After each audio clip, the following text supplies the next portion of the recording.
Hello, I'm Douglas Murray, and welcome to Uncancelled History.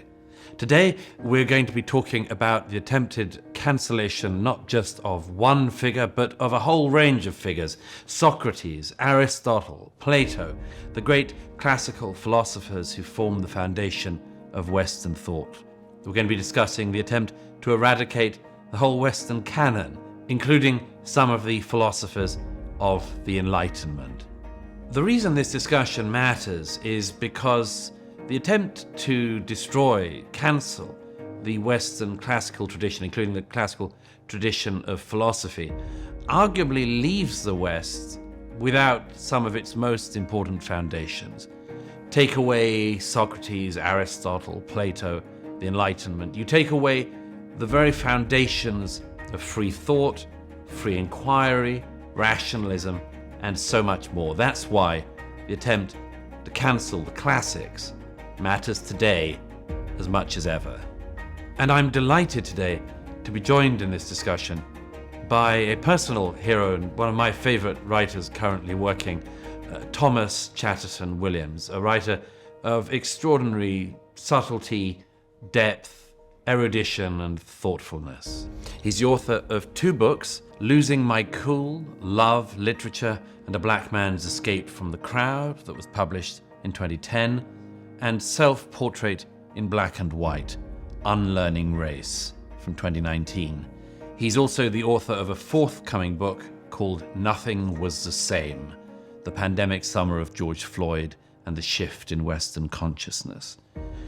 In addition to his books, he's written widely on issues of culture, not least in the Atlantic magazine, where he's a contributing writer, but also in the New York Times magazine, Harper's, and Le Monde.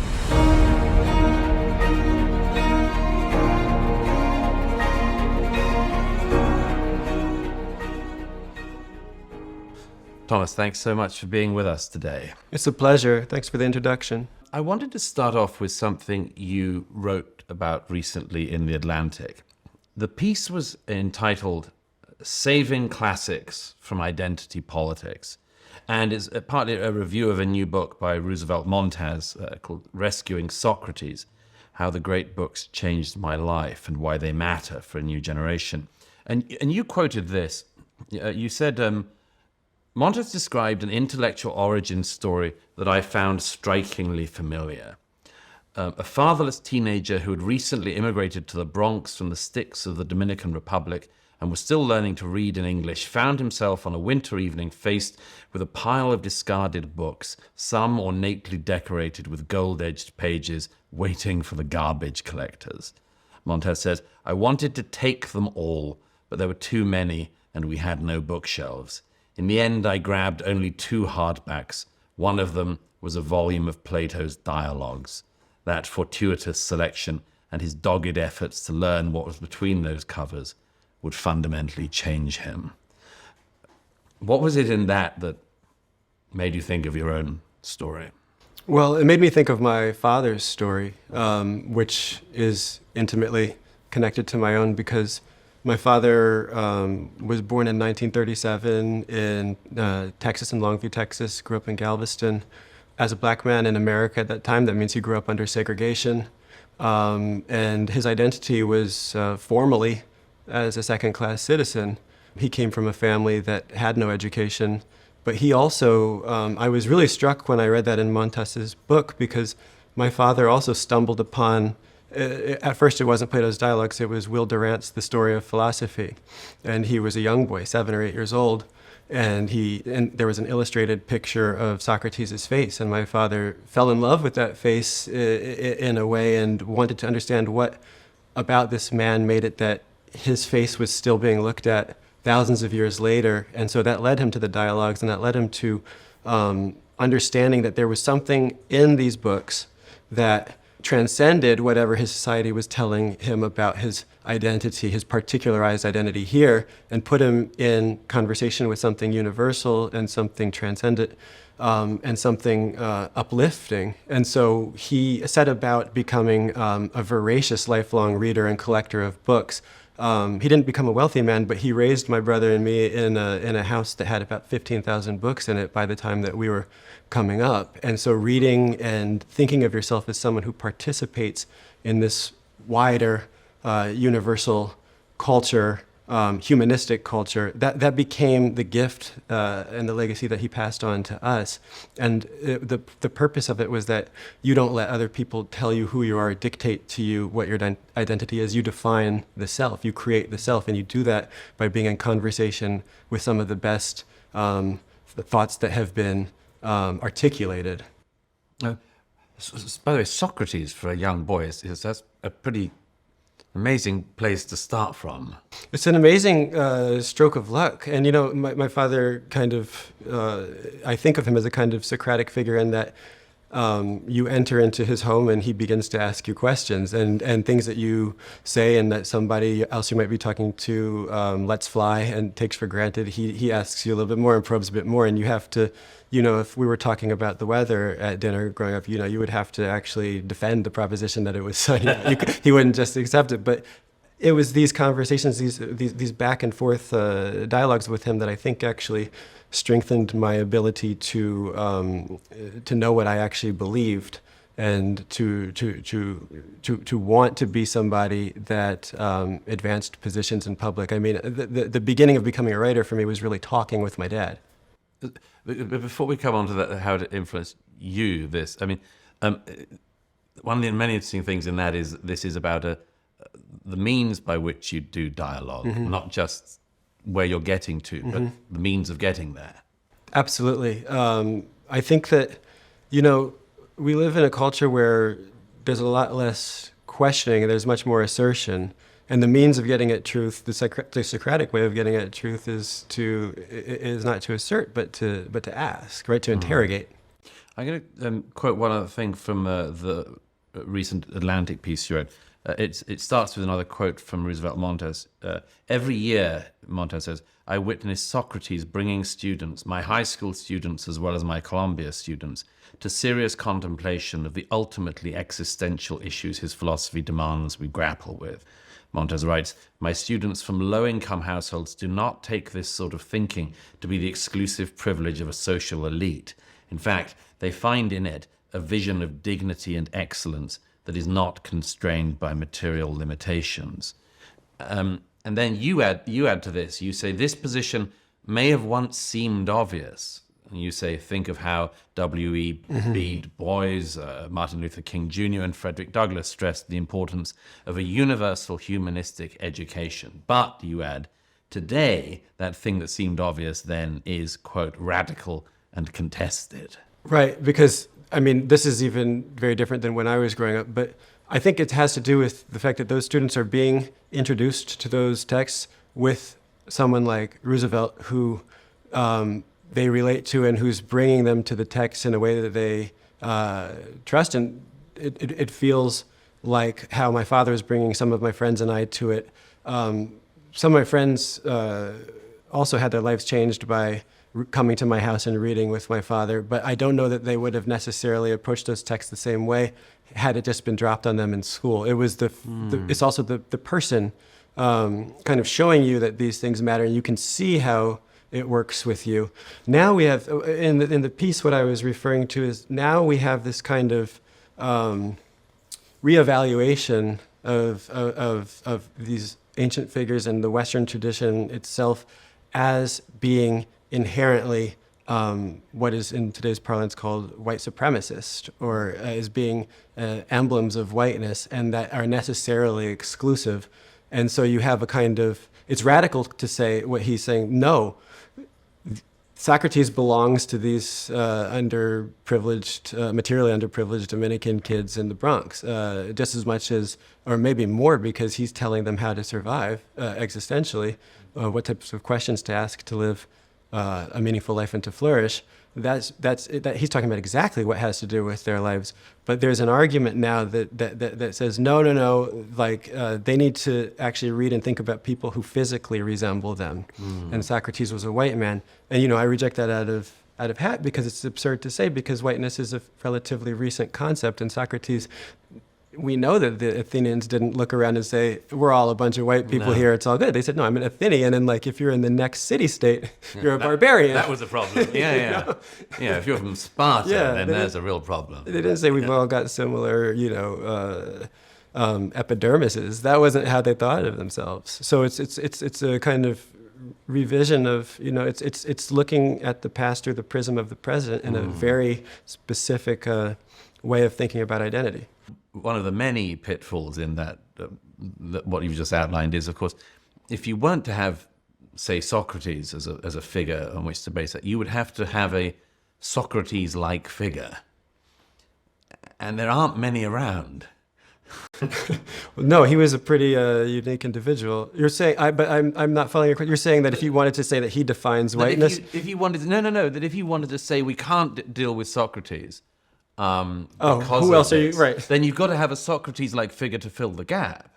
Right. And there's not many around. Well, this is actually something I really agreed with Ta-Nehisi Coates on when he said, Saul Bellow asked, who's the Tolstoy of the Zulus? And Ta-Nehisi Coates says, I reject that question. Tolstoy is the Tolstoy of the Zulus. Sure. And Socrates is the Socrates of the Dominican kids in the Bronx. You don't have to find somebody that comes from the Dominican Republic who was Socrates. The people who would suggest that Socrates doesn't belong to everybody don't very often suggest who ought to be put in that place. That's right. Or they, I find, suggest far more contemporary thinkers that even if you read as generously as possible, simply haven't stood the test of time to substantiate that they are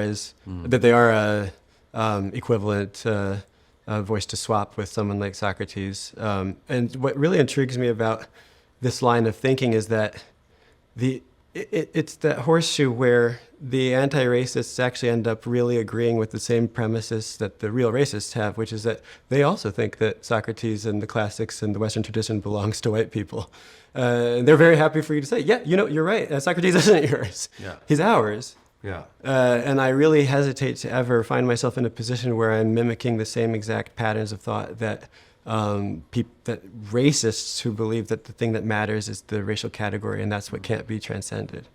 There seems to be, in our time, this very clear attempt to war on these sort of origin figures, on the central figures who provided what, whether people recognize it or not, are the philosophical underpinnings of our societies. Plato, Aristotle, Socrates, and this sort of war on these people has consequences. And I just wanted to quote one final thing from that recent Atlantic essay of yours. You wrote, in 2019, Richard Carranza, then the Chancellor of New York City Schools, held citywide white supremacy culture training sessions for administrators, highlighting what was termed worship of the written word, or emphasis on documentation and writing skills rather than the ability to relate to others as evidence of institutional racism. You go on, in July 2020, the Smithsonian Institution published and then rescinded a graphic on its Talking About Race site that identified rational thought, politeness, objectivity, and the Protestant work ethic as harmful white characteristics that perpetuate systemic racism. This past February, a consortium of 24 education organizations funded by the Bill and Melinda Gates Foundation published A Pathway to Equitable Math Instruction, which argued that a focus on getting the right answer and requiring students to show their work were facets also of white supremacy culture. It's astonishing. I mean, you would think if you just substituted out a few words, you would think that came from an absolute white supremacist. Yeah. Objective reasoning, literacy, numeracy. These are things that are the properties of white identity. The written word. The written word. I mean, think about.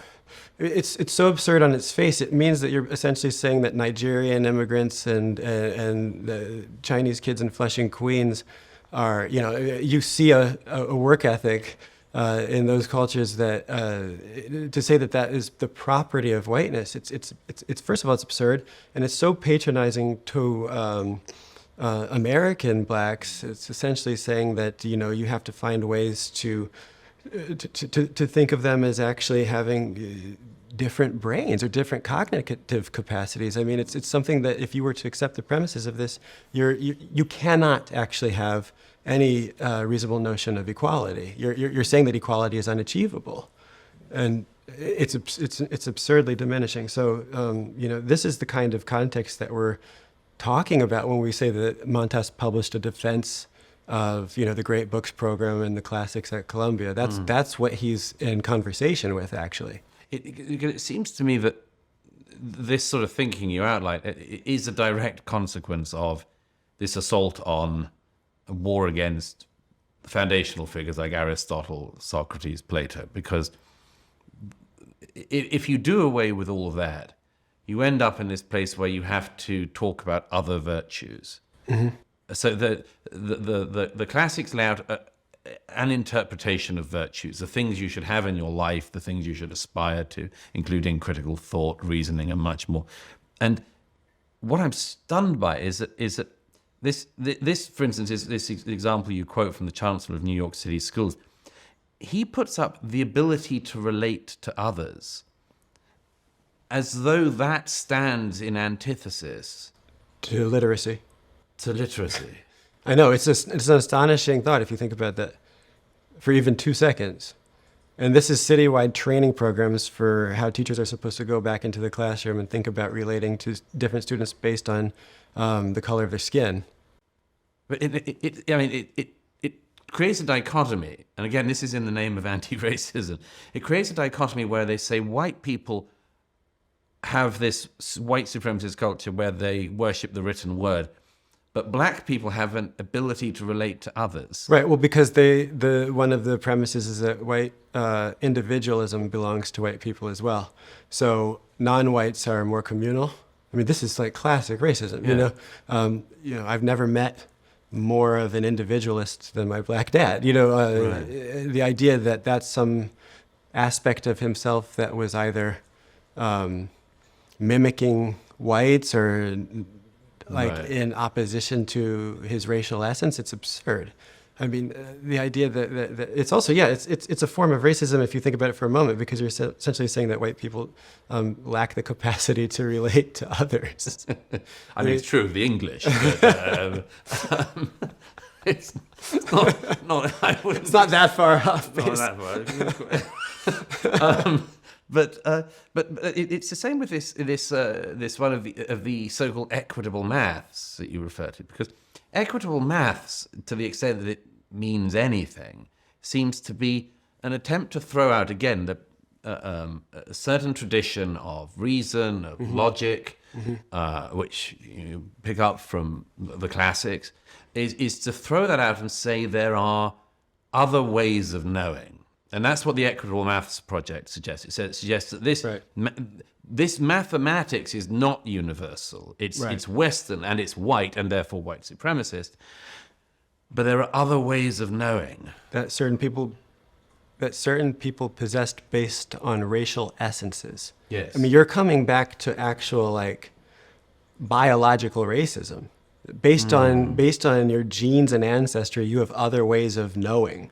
It's actually a terrifying thought. I mean, I think it's something that whenever I try to have these conversations with my dad, because he's 84, he's not, paying attention to all of that. But I mean, he's astonished. It just seems so far away from what people had imagined, the march towards equality meant. I think it would be astonishing to, Martin Luther King Jr. I don't thought that he was in possession of other ways of knowing. I think he mastered Hegel, and he mastered a way of speaking that moved people around the world, not based on some esoteric racial essence that he possessed, but based on being able to speak at the highest level of rhetoric, and it's a way of speaking that belongs to everybody and everybody can master.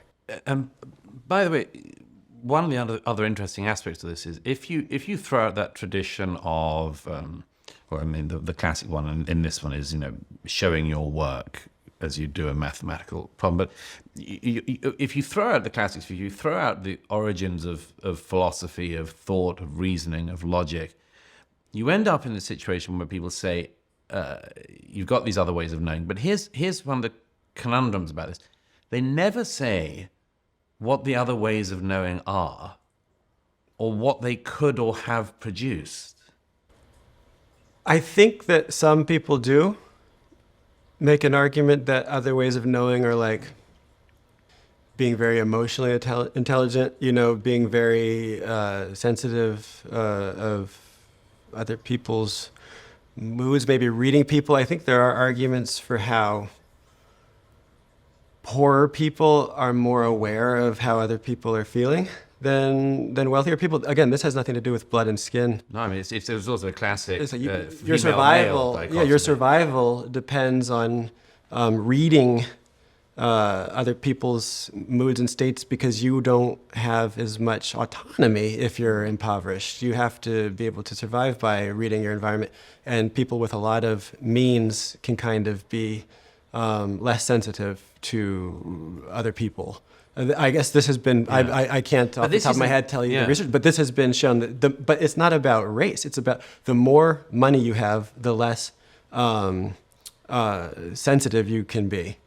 I mean, this is also something that we probably have all observed, like unscientifically. You get around the Kardashians, and they're less emotionally intelligent than like this very nice grandmother is going to be, at the bodega, But the thing about these are different ways of behaving, or different ways of dealing with other human beings, right. Maybe, and you could do that across stratification according to class or financial means. You could also do it along sex, gender lines. Yeah, and why is that? That's because historically women have had to know how to read absolutely what men are thinking and how they're feeling. Trying to work out what men are thinking. Yeah. But again, it's not clear that this produces something. If you were to say, we know what mathematics based on a system of logic produces. We know that you can do economics, you can do basic sums. We know you can figure out aerodynamics with that. Right. It's not. We know that you can put up and hold up a bridge. Emotional intelligence is not going to make a bridge sustain itself. Cannot make a bridge. Right. It probably can't keep up the bridge. It probably can't keep up the bridge made by an engineer who did the normal way of knowing. And you never get into the conversation never proceeds to the point where it says, like, and what would a world be like if we did not have bridges that could sustain their own weight? Right. What would that world look like? We all need these bridges. We use these bridges. We all need, like, to understand aerodynamics. To get into the argument where math doesn't describe objective reality. It's weird, because you get to live in the world that math and that type of, mastery creates, but you get to kind of gainsay the achievement and say that other things are just as good. And I don't know where they think that this is taking us. Right. It kind of relies on not everybody buying into it, because I think that I doubt that these people who advance these arguments believe that we're everybody to get on board. If you played it out like the categorical imperative, everybody has to think and behave this way. That can't create the world you want to actually live in. You want your elevator to not fall. It's definitely one of my priorities. I want to bring back to the roots of this. We started off talking about Socrates and some of the other foundational figures. And I wanted to bring us back to another one, which is Aristotle. And I have to have your thoughts on this. In 2018, somebody called Matthew Sears, who is apparently an associate professor of classics and ancient history at the University of New Brunswick. I say apparently because what he's about to say would suggest that he couldn't possibly be a professor or a professor of classics. But anyway, he wrote a piece in the Washington Post in 2018 titled Aristotle, Father of Scientific Racism. You've got to keep a straight face because there's a lot worse to come. He I says, missed this at the time somehow. yeah, the author also described Aristotle as the granddaddy of all racial theorists. And among the charges that this Professor Matthew Sears, made was that one of the charges against Aristotle is that Charles Murray, the author of The Bell Curve, once named him as his favorite philosopher. That's a charge against a man who lived before Jesus Christ? 2,500 years ago. Yeah. Guilt by association really taken to its furthest extent. That's the furthest I've ever known guilt by association. Yeah. It's way beyond sins of the father. Wow, Yeah. Anachronistic guilt by association is pretty... how do you defend yourself against that? Yeah, you've got to make sure that you don't do anything that somebody 2,500 years later could like, who is on the wrong side of history. I mean, yeah, okay. It certainly puts pressure on us all as writers. Anyhow, but Matthew Sears went on in the Washington Post to say, in the first book of his Politics, written in the 300s BC, Aristotle uses these taxonomies to justify the exclusion of certain people from civic life. Aristotle, therefore, envisioned a hierarchical society where everyone had their proper place, from fully enfranchised citizens all the way down to slaves. That seems to be a way of organizing society that was replicated in India, in China, all over Africa. I mean, it doesn't seem to be unique to ancient Athens. It's a weird way of, but you know, there's this way of. I'm quite fascinated with it's a form of kind of narcissism and white supremacy to say that all evils only come from this tradition that we call white now, that we say, you know, belongs to us. And so it excuses or it makes unimportant or insignificant the hierarchical thinking and oppressive ways of living that other cultures also, I mean, there's, to this day, there's slavery right now. Yeah. But we almost are incapable of speaking about it because it's only a kind of slavery that came through the collision of Europe and Africa that has any moral balance. And I get this sense from what he's trying to say is that it doesn't matter that other peoples did these same things. You know, this is a kind of sin of retroactive whiteness that is the only relevant, you know. It's astonishing because again it's the same way of thinking that the actual racists apply. No one else has agency. The idea that in a book written in the 300s BC, Aristotle believed in the exclusion of certain people from civic life.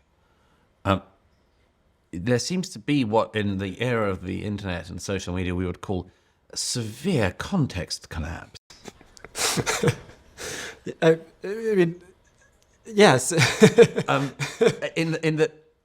In 2003, in 300 BC, everybody was excluding some people from civic life. There wasn't much by way of civic life as we would now. Right. It was the breakthrough in Athens was that anybody was participating in any kind of democratic way of civic life. I mean, that was the breakthrough, was that some people did this. Right. But the idea that most people did that is extraordinarily recent. And this idea, this other charge against Aristotle, that he envisioned a hierarchical society. Again, I mean, it's an extraordinary form of context collapse because of course hierarchies existed. They exist now, but of course they were in Aristotle's mind. They were in everybody's mind. Right. In a time when what we now regard as the most basic provisions of life were absent for most people. Right. It's an incredible thing to have done, but it goes back to what you, I think, described rightly as the certain narcissism of the current age. Yeah. Where we look back at the past and we scour it for things that they were thinking which we don't now think. And I suppose this comes back to the central thing of, and therefore you throw it out? Well, the thing that's really dispiriting is this kind of, this need for really not complex figures. So this idea that thinking in any way that is no longer the way we think means that you're completely disqualified. So Dostoevsky was an anti-Semite. He certainly wasn't a fan of black people, and therefore he no longer has the other redeeming qualities of his art that we should probably still be paying attention to. He's somebody that's no longer relevant. I mean, the idea that Aristotle had to be absolutely aligned with what we believe is right think now on every question means that we can't, hold two ideas in our head at once, which is that he got a hell of a lot right, and we still basically understand drama in the way that he laid out. He may have actually justified slavery. That also wasn't really distinguishing for him at the time in that part of the world. The opposite would have been highly distinguishing. Would have been highly distinguishing, but we still have a sense of narrative that he laid out for us. It holds up. I mean, I just find the lack of willingness to think of people as fundamentally complicated and contradictory even is a kind of sign of the moral immaturity of the current moment, and it extends to the authors of this society. They were most of them were not morally superior to their time by certain measures, but who of us is? You can play this out that in future generations, if Vladimir Putin doesn't end the game right now, future generations are going to think the things that we do that we think are quite normal with animals are monstrous. You know that's coming. You know that things that we do with the way that we treat the environment, all of these things are going to look to future generations as monstrous. Very few of us are. It's a weird thing to do, to expect everybody to be morally superior to their age. So, by the way, it's also a slightly odd thing always, in my view, knowing some writers and being one, to expect that writers are going to be ethically more pure than other people. Right. Including philosophers. Right. I mean, it's a pleasant idea, but what you're after there is a sage or a priest, not a philosopher or a writer. Right. I mean, you're after the sort of the perfect ethical figure rather than the person who's just describing that. We focused so far a little on Socrates, Aristotle, mentioned Plato, but I wanted to bring us slightly closer up to the present because you live most of your time in Paris, and there's a perception which I've encouraged myself as well, that in France there isn't this cancellation of the classic figures in the same way there is in the American context, in the British context, and others. But there is at least one very telling example where that British, American, Western, let's say, Anglosphere habit of rampaging through the past and cancelling figures is happening in France, it seems, and that's Voltaire. Well, that's interesting. I haven't met any French who called for this. Did you read an argument against Voltaire? There's quite a lot out there, yeah. I mean, he has said very objectionable things about Jews and Muslims. Yeah. I wouldn't be surprised if he also, I haven't seen it, but I wouldn't be surprised if he didn't have high regard for Africans, but certainly extraordinarily anti-Semitic and anti-Muslim. And there's also, I mean, there's other arguments against Voltaire we'll get on to, but his statue in Paris near Les Invalides was twice in recent years covered in red paint because of accusations about his views on slavery. And now the statue of Voltaire in Paris has been disappeared, and there is... I didn't know that. Yeah, the French authorities took it away about 18 months, 2 years ago. It kept attracting too much... Well, they said it was for cleaning, and it... Either the cleaning is taking an awfully long time, or Voltaire ain't coming back. The reason I mention this is because it's an interesting example of this happening in real time, and the complexity which you referred to in your writings and as you are today is, of course, in one way, there is an argument against Voltaire saying the various negative things about some of his writings you say, the unpleasant things he said. He also made what I regard as being one of the strongest anti-slavery views ever made in Candide. And So first of all, there's this thing of surely what we're struggling with is weighing people up in the balance, so that somebody can have been of their time on the issue of, say, slavery, and also have been in their writing explicitly anti-slave. And I would have thought that Candide was probably the work which, if anyone's going to read Voltaire today, is that's what you would read in high school. Yeah. So that would be what you would come across. You'd actually come across something which is the person at their best. The person at their best. That's right. That's the strange thing about canceling people from the past, because you often don't. It's often that the things that they said that are so objectionable or did, those are dug up, and the things that we encounter them through are them at their best and are probably things that we should hold on to. You know, this is the case with David Hume. David Hume is Right. Kendi and others attacked because of one footnote, which is a reprehensible and ugly and racist sentiment in one footnote, which all Hume scholars know about. But we get back to this thing that what were these philosophers actually trying to do in their day? And Voltaire had his own priorities, amongst which was to war against the clergy, to try to tear tear up, make sure that you could separate out civil society and the clerisy. Right, and we owe quite a debt for that. And we're very happy that separation occurred. Absolutely. Same thing with Immanuel Kant. He was not thinking about slavery. He was not. You might have say he should have been thinking more about inequality, but he was at work on other things. You know, David Hume was also trying to wrestle society away from beliefs in basically superstition. Right. I think you can say, and again, there must be some way to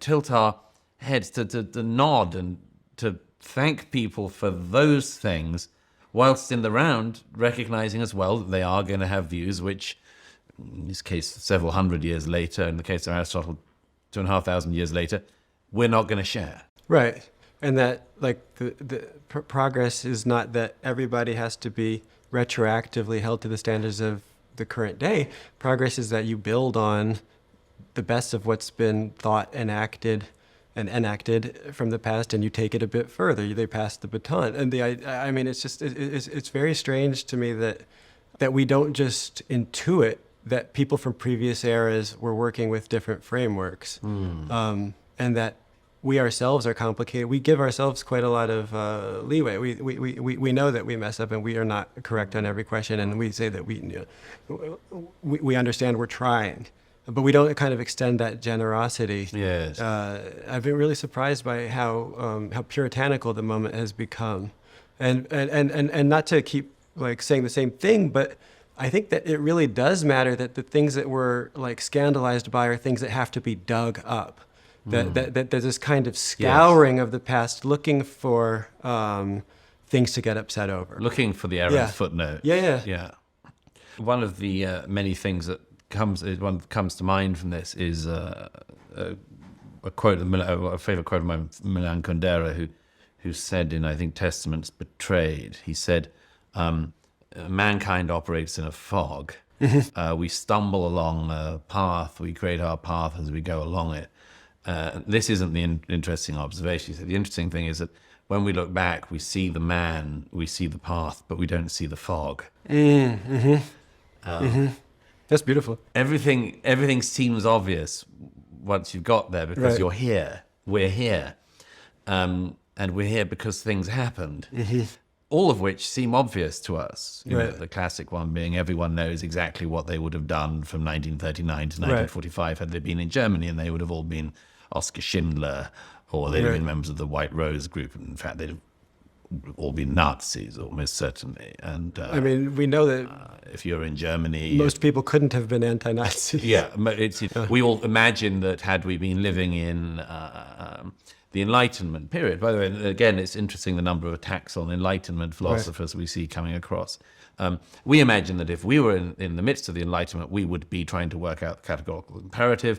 We would be trying to work out how to divorce society from superstition, and we would also be laying down the groundwork for a more equitable society. And be abolitionists. Absolutely. Everybody being abolitionists. Yeah. And if we were living in Aristotle's time, we would definitely have spent our efforts in whilst writing books on politics and poetics and drama, trying to explain why there shouldn't be a slave system. Right. No, I mean it's a narcissism, and it's a kind of it's not extending the kind of generosity to the past that you take for granted for yourself in the present. It's a kind of I guess I keep coming back to the idea that it's a kind of infantilized way of thinking about things. You know, I think that what we are starving for in the era of social media is more moral complexity, more moral ambiguity, and the tolerance for that, the ability to live outside of binaries and black and white visions of good and bad, Manichaean ways of organizing who's worth listening to and who's not. Of course, there's now bringing us right up to date, there's a movement of this, which is now known as decolonizing curricula, which, as far as I can see, consists of stripping out white authors from the past, whether or not they've said things that we don't agree with now. I was amused the other week that there was darkly amused, obviously one has to take your jokes where you can these days, but there was a school somewhere in America where the students had taken it upon themselves to decolonize the library. And you're not going to end up with many books that way. Yeah. Because the reality is you can't make the past different. You have to face the fact that for a long time, white men published more than non-white men and white women. Much of what has stood the test of time coming from Europe and then America through a racist way of organizing society happens to have been done by white men. To get rid of all of that would be to get rid of a lot of what has been published and what has stood the test of time. And it's race. Like, I think that there's this desire to make the bad that happened in the past go away, and to kind of to rid ourselves of that. But that was the past. That's how society comes to us. To decolonize the library is to get rid of most of the books and to fill it up with stuff that's been written quite recently. Well, that's one thing which exacerbates the narcissistic trend of our era, which is because if we sort of tried to pretend that history started with us, then we aren't going to have any. I mean, there was a late friend of mine, an Indian economist, who said he once went to Deepak Lal. He once went to a new university somewhere in Asia, and he asked to see in the library the economics section, and they said they didn't have an economics section because what he realized was that they believed that economics was something which just kept going forwards in a teleological fashion, so that you had no need to learn of what economics had been in the past. One of the many, many problems of which is that you would, for instance, not have the wisdom to know about what a bubble is. And you might need that wisdom. You might not know what a market stampede looks like. And my suspicion is that on other subjects as well as economics, that sort of thinking has been coming in. That we know more than Plato because we live after him. We know more than Aristotle and Socrates because we live after them. Yeah, that's the kind of the hubris of contemporary knowledge. Absolutely. Like, I mean, I studied philosophy. I don't have a PhD, but I studied philosophy undergrad, and you know that the forms don't exist in the sky the way Plato thought they did. The perfect table, there's a form of that, but you see the way that he thought, and you trace that up through Hegel. You trace it all the way to the current moment. You see how people arrived at the knowledge we have now, and if you have any humility, you know that there's somebody waiting down the line from where you are that's going to think that things you took for granted are actually quite mistaken. I mean, there's a kind of, there's a bias of the present moment that I think that we're really stuck in morally, but also intellectually. I have a favorite example of that, because I find it rather touching when you read somebody you think of as a great classic writer. You read who believed something that we now think, how could you possibly believe that? There's an example in Isaac Walton, one of the great 17th century writers in England, who refers to the fact that every night in the city, people are gathering because they believe that there has been a sighting of a sprite. And Isaac Walton, you gear up as you read this reference to expect that what's going to happen is Walton is going to say, because he's such a wise man, but he's going to say, what idiots these people are. And he says, it's said that the sprite leaves behind a beautiful scent. And he says, and he thinks these people are all mistaken. I think it was a fairy.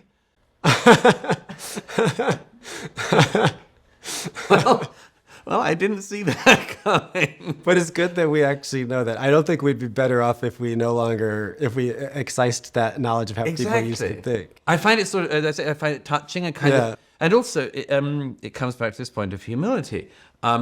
If you know that people in the past were like that, then you get the opportunity to think, well, a much more important ethical, moral exercise for us is everybody else in the past believed strange and bizarre things, and some things which we now look back at and think, how the hell did you do that? Yeah. And an interesting question is, well, then what are the things we're doing that future generations will say, what were they thinking? I'm sure like industrial farming. I'm sure if you're talking about moral questions, this is going to be a huge... the speciesism and all this stuff. We're presiding over like the largest mass extinction of biodiversity since I think the dinosaurs died. We're presiding over something like monstrous in its scale of loss of life. You know that people are going to say, "Well, what were you doing at the time?" This is going to. It's bizarre to think that everything's been sorted now. I wanted to touch on two things before we have to wrap up. One is you've referred in the past, notably in Self-Portrait in Black and White, to a need to form, as it were, a coalition or alliance of people who reject this way of thinking, who reject the way of thinking that Aristotle, Plato, Socrates is all just dead white men. By the way, that proviso that they use the word dead as an insult, as if like that's not going to happen to them. Right. Like, what losers. They weren't just They're not white even living. men, but they died. What kind of a loser does that?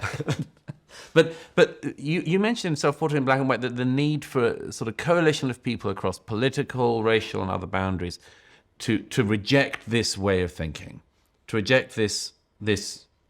Well, also to reject. In Self-Portrait in Black and White, I'm asking for a coalition of people who are good faith, well-meaning, to reject the kind of identity categories that we are socialized to believe are the most important and that define us and that cannot be transcended. I'm really asking for something that a lot of people think is naive, which is to,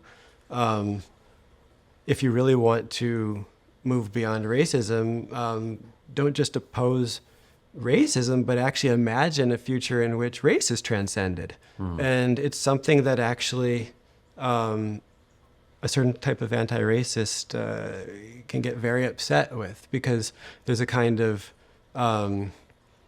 doubling down on the very category that I would argue is encoded with a sense of hierarchy that you say you want to dismantle, but you can't, because these terms, this way of thinking actually, it comes from a domination. It comes from the white and black can't be redeemed as ways of organizing people. And so long as we have the scientific knowledge that we have now that says that actually there's one race, which is Homo sapiens, I think we have to actually find a different language. I'm not pretending that it's not an extraordinarily difficult ask for people, but I argue that people should think of themselves in ethnic terms and cultural terms and national terms and community terms. But the idea that there is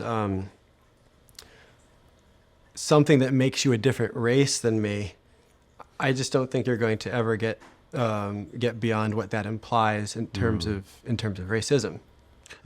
Where do you think that's going to lead if that ambition of yours, as it were, doesn't work? Let's say the people who want to cancel the classics, throw out all philosophy until then, and pretend that everything that's to do with objectivity, rational thought, and so on are examples of white supremacist culture. Where will that lead? Well, then it's just this power politics where it's, what can I get as a Latino, I have to have, this type of representation. I think of myself in this way as a member of this group, and I'm pitted, fundamentally, my interests are pitted against yours. And maybe we can form coalitions or so, but we cannot actually have the exact same aims and ends. And so that's necessarily a kind of balkanized society that I think we're stuck in now, but it's not. I think a lot of us have a sense that this is not the ideal society. The way our politics and social life is organized now cannot be the best of all possible worlds. A lot of us sense that there's something not quite right about identity groups vying against each other at all times. And then you have these terrible situations where, depending on who has power or who has the ear of power, whole groups get their interests get tossed aside, or the interests of individuals certainly get trampled on. I'm thinking of a situation like getting into Harvard or something like that, where on the altar of identity, like Asian Americans just get sacrificed, because we're actually not trying to build a society where you're not being encountered as an avatar of an abstraction. We're just saying that, well, something's got to give, and high-performing Asians are going to be sacrificed so that we can have more representation of this abstract group here. That's problematic. I don't think anybody can argue with a straight face that that's the best we could possibly do. It also, doesn't it suggest that we just can't understand each other? Or that making the effort to understand each other would undermine other things that are more important than understanding each other, if that makes sense. Such as representation and a kind of, quota-enforced diversity. You talked about things that are just presumed earlier and are not actually, you never get like the argument for what actually is better about this way than other ways. We just are in a situation now where we say diversity is good, and that's unquestionable. But no one makes a case for what is so good about having a certain assortment of people from certain so-called racial groups, if they all think the same, or if they're all from the same class, or there's not an argument for why that is actually better than having other ways of organizing things. And maybe it is better, but that argument never even gets made anymore. It's just unquestionable that things have to be diverse in this very specific understanding of what diversity is. It reminds me of the famous anecdote in Tom Wolfe's Radical Chic about the Black Panther reception thrown at the Bernstein's apartment. Yeah, I mean, one of the greatest pieces of writing in the late 20th century. And you remember that at one point, when the Bernsteins of the exquisitely chic apartment have the canapes, eating petit four. and Tom Wolfe describes the scene, and that I think it's Otto Preminger keeps asking one of the Panthers, but I don't understand, what do you want after this? What do you want? What comes after that? And eventually one of the Panthers says, you can't put a blueprint on the future, man. And Bernstein says, you mean you're just going to wing it? Yes. This moment of a moment of realization. What are we doing? Yeah. And I mean, it's clear that this is one of the things that I think is fundamentally so troubling about this thing of, taking down Socrates, taking down Aristotle, taking down Plato, you mean you're just going to wing it? You're just going to wing it? You don't want any of these guys to help? You don't want any of the guidance they could offer? Let me just draw things to a close. We could speak all day, but by coming back to one of the places where we started, one of the things I took from Aristotle, which made an enormous impression on my life, was the term he uses, I think, in the Poetics, of anagnorisis, the moment of realization. Now, he describes it as happening in a play when the characters suddenly become aware of a thing which the audience may know about them, which the playwright obviously knows about them, but they themselves have a moment of... This is different than epiphany? It's related to it, exactly. And this moment of recognizing the truth seems to me to be something with a much broader application. Mm-hmm. And it seems to me, reading your books and hearing your description both of your own intellectual journey and discovery and that of your father, that like many others of us, there's a version of this that occurred. Yeah. That there was a moment of a recognition of truth, or as I've sometimes put it, catching up with a truth that was always waiting for you. Mm-hmm. And that this is one of the most thrilling things that can happen in a human life. The suggestion that there is such a thing as truth, that it's there waiting for you, that you've just met it, and that anyone else could catch up with it too if they wanted. Right, because the thing about truth is it's available to all. There's no such thing as private truth or private knowledge, but it's not accessed by all. And this is why, an education is really, it's not something, that should be reduced to the culture, whereas an education, the liberatory power of an education, the transformative power of being able to be at university and devote 4 years to discovery.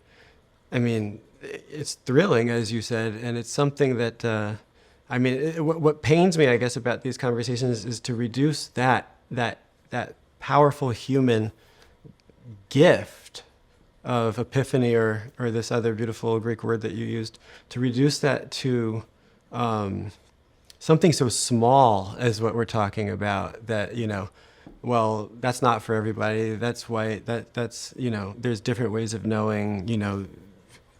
It's sad to me, and I guess I was so moved by this description of poor Dominican kids being excited by Socrates, and it just seems so true to me that I wrote the piece in the Atlantic just because I wanted as many people as possible to know that this is not